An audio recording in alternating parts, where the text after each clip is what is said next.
Yo, what's going on, Dragon Ballers? Welcome back to another discussion video, another market watch-ish type video. You guys might have foreseen this coming. We got to talk about it. These insane prices that we're seeing in the Dragon Ball Super card game. Once upon a time, this game was stupidly cheap, and I still believe that it is cheap relative to like Magic, Yu-Gi-Oh, Pokemon, things like that.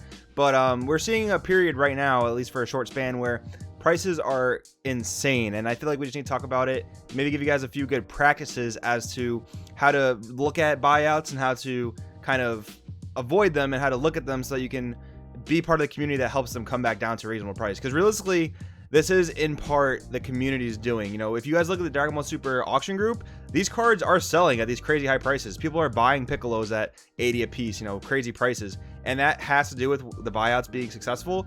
And we'll talk more about it when we get into the video. But before we do, guys, if you're new to the channel, make sure to subscribe, hit that bell so you never miss a video. Want to get involved in the Dragon Ball Super community, make sure to check out the Discord in the description below.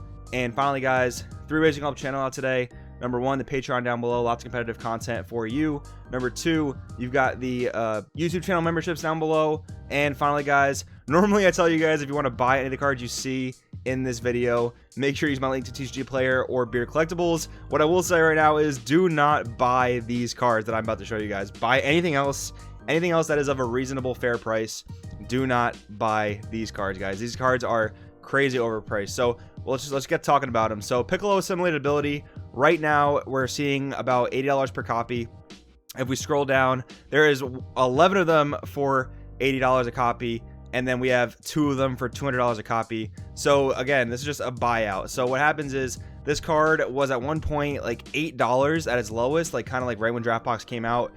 Pretty much no one was playing green. Like there was Guy Janemba, green, blue, yellow Janemba, but they weren't playing this card. They were really just splashing Vegeta the Cruel. Then it became popular at Nationals to play this card in that Janemba build. Again, I think a very intelligent decision on the players that played Janemba's part, but then this thing shot up to about 20 a piece. Now we're in a format where green's a lot more viable. You have like Android 21, you have Kaioken Goku, people messing around with Dr. Wheelo, and this card is pretty much a green staple. If you're playing green, you're playing this. Imagine Senzu Bean if you played like during set 1, set 2, how much of a staple that card was. Every deck playing blue, and most decks at that time were blue, had to play it. This is that, but in an SR version. Like imagine if Bean was that high rarity. That'd be insane. But yeah, if you do look down here, guys, there is a group that has 11 of these. So again, clear-cut signs of a buyout. Typically what happens with buyouts are, you know, they happen when a deck performs well, and we did see Android 21, we did see Android 18 playing this card and making the top cut appropriately toward Dallas. This card has seen competitive play in Janemba in the past, so people are buying them out, trying to create a hype around them, trying to sell them for the highest prices they can. And that's what happens. If people do buy them at this price, they're going to stay at the price. But one of the big points of advice I would give to you guys that are tired of these buyouts, because realistically, I feel like they normally last about 2 weeks. This has probably been a bit longer, like maybe 3 weeks going on a month at this point. And I am kind of tired of it too, because I do think these are kind of ridiculous prices. I know Draftbox has really weird pull rates. I know like in a case, you're not even guaranteed to get a UI Goku. You're not guaranteed to get a Piccolo. And keep in mind, a case is only 4 boxes. So like, if you look at a draft box, it's essentially the equivalent of a booster box with 12 packs. The one downside is there are old reprints, so you can get really crappy SRs, really crappy rares, and really crappy uncommons, things like that. But a case of draft box is only 4 booster boxes essentially, so of course you're not going to be guaranteed every single SR. And what they did, what Bandai did correctly was, or first of all, what they did incorrectly was, you know, add the old SRs, making the pull rates really hard for all these good new SRs. They put really bad SRs with really good SRs, and that really skews the pull rates. The thing they did well was lower the pull rates of SRs, because it does give SRs a valuable price in the market. And if you're going to locals, I've talked about this in a few videos before, if you're going to locals, if you're going to these events and you know, you're getting packs, like let's say you're playing in a draft or you're winning packs for an event, you want to be able to make some type of value off of that. You want your cards to retain value.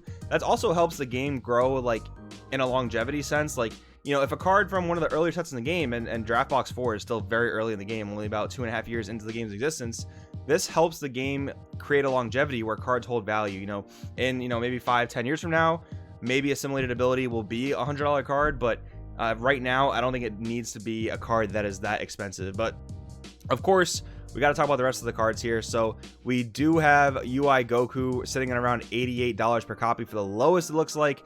Now, if you look at the listings, they're a lot less bunched up, which is a weird sign, but again, like we see a few that are kind of bunched up here, and it's so funny how like some people think they might actually sell it for $450 a copy. I can't believe people actually list them for these types of prices. But UI Goku is an interesting one because it's always been one of the most expensive draft box cards, and one of the reasons that these cards are so expensive is because there aren't cards that do what they do. So what I actually should mention is, going back to Piccolo Assimilated Ability, in my opinion, there is a pretty good budget alternative to this card in Kami's Power Piccolo. We're going to look that one up real quick as I talk about it. But Kami's Power Piccolo is a 4-drop Namekian. It's a Piccolo, so pretty much same summoning requirements as Assimilated Ability, but a little bit different in what it does. So here's the SPR, which is specifically what I wanted to look up, and it's only about $3 per copy. Now, is it as good as Assimilated Ability?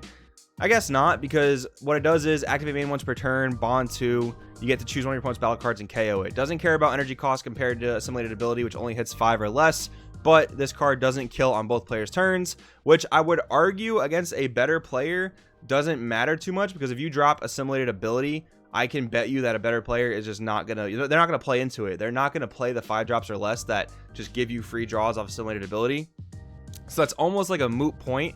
The only thing is, you know, if you are popping things on your own turn, Kami's Power doesn't draw. Now, in my opinion, in 21 and in like Kaioken Goku, where you already have good draw engines, you have good amounts of draw power, I think Kami's Power Piccolo is a good budget alternative. The fact that it has double strike is also pretty nice. They both still have barrier, but of course, you know, it's not as strong as Assimilated Ability. I don't think the gap in power level is too different. Now, compared to UI Goku, there isn't really anything in the game that does what this card does. Like, if you look at a card like the Counterplay Gohan on Dying Link's Spirit Sun Gohan, it only hits 4 drops and less. This thing has counterattack, counterplay. This card can't be negated by like Cold Bloodlust, things like that. This hits anything ignoring barrier, draws a card. That is one of the reasons why this thing is so expensive. I remember when this card first came out, people were like, oh, a 4-cost counterplay? Like, when is anyone ever going to play that? And now it's like the only card of its kind doing what it does. Unfortunately, because of draft box rates, I could see Goku settling something around 60 per copy. But I do think Piccolo Assimilated Ability, because there is a card that is relatively a decent alternative to it, I think this should settle at around like maybe $30 per copy at the most generous bet, $30 to $40 per copy. And again, it is kind of unfortunate that a card for a playset could be so expensive. I definitely think $80 per copy is ridiculous, but yeah, I do think that that is a reasonable price just because of the rates of the draft box. The way the draft box was set up, it's going to cause a little bit of inflation, but it is what it is. And keep in mind, guys, I'm recording this Sunday night before this video is being posted, so if anything super drastic changes by Monday morning when I post this, I guess I'll update in the comments below. But yeah, just keep that in mind, guys. So SS Vegeta, Exploiting Weakness, again, really another card of its kind that nothing else really does this card does. This card is essentially a board wipe for 3 energy for red. And now actually what I remember yesterday and the day before seeing was this card at $100 per copy. Looks like it's dropping a bit. Now, we don't actually see too many listings of this card on TCG Player. It seems like a lot of them have been purchased, and we do see 1 copy at 100. So I wonder, you know, if these have been spread out a little bit. I bet you that when there were the $100 listings, I bet there was even fewer listings than just 3. So I bet you that a lot of copies of this card have been bought, because it was sitting around $50 for the longest time. No, sorry, for the longest time it was sitting around $30. Then I saw it shoot up to 50, and I guess those probably the $30 and $50 copies got bought up, and now they're sitting at about 75. I do think that Vegeta was plenty comfortable sitting at around 30. Red has really yet to prove itself. We did see Beerus top the Pro Play Tour Dallas. I believe it was the only red deck. We can look at top 16 right here. Sorry, 2 red decks, 3 red decks in that top cut. So it is a relatively relevant card. $30 price tag, again, I do think warrants it because of, you know, the way the draft box was set up. Then we come to grade 8 Bardock Raiders Warcry, sitting around $100 per copy. This seems to be the most recent one that was bought out. Again, I can't believe people will actually buy this card and list it for $200 per copy. That's insane. It was actually really funny. Russell Seltzer, one of my teammates, messaged our team chat and was like, yo, who wants the playset of Bardock's Warcry? I got the hookup for $800. I'm sorry, no, he said for $700 because the price tag is about $800 right now, and that was hilarious. I was rolling in my seat. But yeah, this card again, I think it was sitting at around $40 for the longest time. I don't think it needs to be any more than that. And I said it kind of in the beginning, but if you guys don't participate in the buyouts, if you guys don't go on the auction group and buy in the buyouts, I don't say this to, like, you know, scum anyone over who's throwing an auction trying to get rid of these cards, but I think if you're throwing a set of Raiders Warcry on auction group and you're putting your buy it now for 700 or 600, and you only get $100 for the playset or 200 for the playset, I don't think you deserve to be mad about that. I think that you know, if you're that type of person that knows how buyouts tend to work, I don't think you can be mad when the auction group tells you that your stuff's only worth X amount. And that's what I love about the auction group, actually.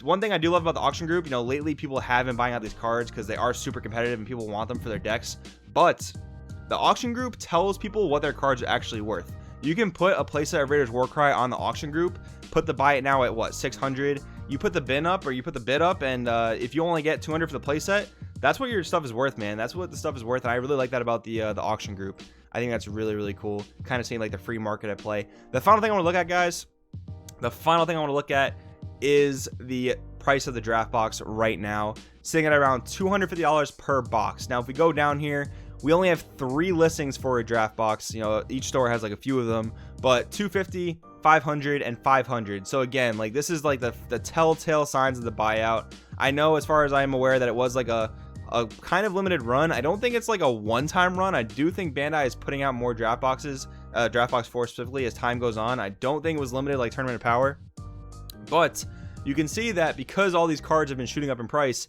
it seems like people have been just buying up draft boxes at, you know, MSRP was about $100. So people were probably buying them up at that price constantly. And now we see this type of inflation. And again, just not participating in the buyout. That is the best way to get these things to level out. It's just simple supply and demand. If people aren't demanding this product, if people aren't buying out this product, the prices will naturally go down. That's typically how it tends to work out. Now, I brought up top 16 because I wanted to kind of give a little bit of justification as to, you know, how these cards are priced and where they fit in the format. So again, talking about Piccolo Assimilated Ability, we've got what, 1, we've got potentially 2, 3, 4 decks, you know, Broly, 21, 18, and even Lemon Frieza can play this card. And it really is a really strong card. It helps against a lot of the aggro decks. What does it help you beat? Well, it's good against Beerus. They do play a lot of cheap crit offering guys. It's good against Hachiyak if they do drop their Ghost Warriors. It's good against certain types of 21-18 mirror matches if you're dropping like the Token Eaters that swing. It's decent against Baby, against Malicious Majesty. So the card is incredibly good. Hence the, you know, the reason why it got bought out. Again, do I think it should be at $80 a copy? Absolutely not. If you look at UI Goku, what's playing it? Well, any version of Broly, whether it's blue, green, or blue, yellow, you've got 21 and 18 that are most likely playing it. And that seems to be all the blue decks that are playing it. Shenron Victory Strike was the one that topped Dallas, but if it was Shenron Gogeta, they definitely usually play Ultra Instinct Goku, so keep that in mind for sure. Vegeta Exploding Weakness, we see that in Frieza Prison, we see that in Beerus, and you probably see it in the side deck of Red Vegeta Baby. I don't think you need it in the main deck because you do have a lot of board control already. But again, another super viable card that really is, it's the only kind of card that does what it does. Grade 8 Bardock's Warcry. I think in this entire top cut, it was probably only in one deck, which would have been the blue-yellow Broly. I think actually the blue-yellow-green Broly played it as well. So I guess you can say 3 decks in the top cut did play that card as well. Again, super important. And yeah, I mean, those cards obviously super meta impacting. The way the draft box was structured, you know, kind of solidified why these cards are so expensive. But once again, guys, just don't participate in the buyout. Allow these cards to settle. There's no events coming up.